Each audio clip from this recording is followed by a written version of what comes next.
मुंब्रा देवी मंदिर हे ठाण्यातील मुंब्रा येथील पारसी टेकडीच्या माथ्यावर असलेले एक पुरातन देवीचं मंदिर आहे।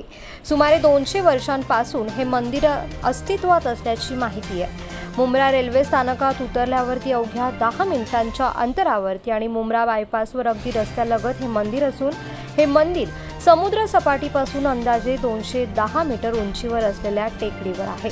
महाराष्ट्रातील असं हे पहिलं मंदिर आहे ज्यामध्ये 9 दुर्गांचं दर्शन होतं।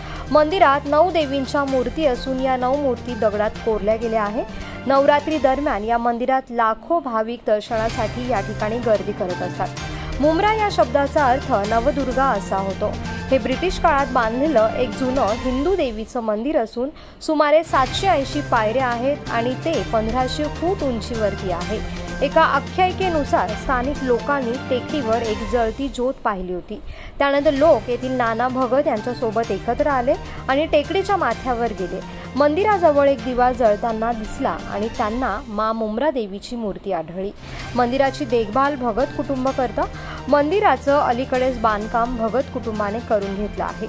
मंदिरात मुंब्रा परिसरात राहणाऱ्या कोळी आणि आगरी मच्छीमार जमातींची प्रमुख देवता असलेल्या मुंब्रा मातेच्या 10 मुखांचे भित्तचित्र या ठिकाणी आहे। या डोंगरावर छत्रपती संभाजी महाराज यांचे टेहळणी केंद्र होते अशी इतिहासामध्ये नोंद आढळते। काही पुस्तकांमध्ये त्याचा उल्लेख देखील आहे। नवमीला होम होतो, भंडारा असतो, तर मंदिरात महाशिवरात्री उत्सव देखील साजरा केला जातो। दरवर्षी 1 जानेवारीला या ठिकाणी भंडारा असतो।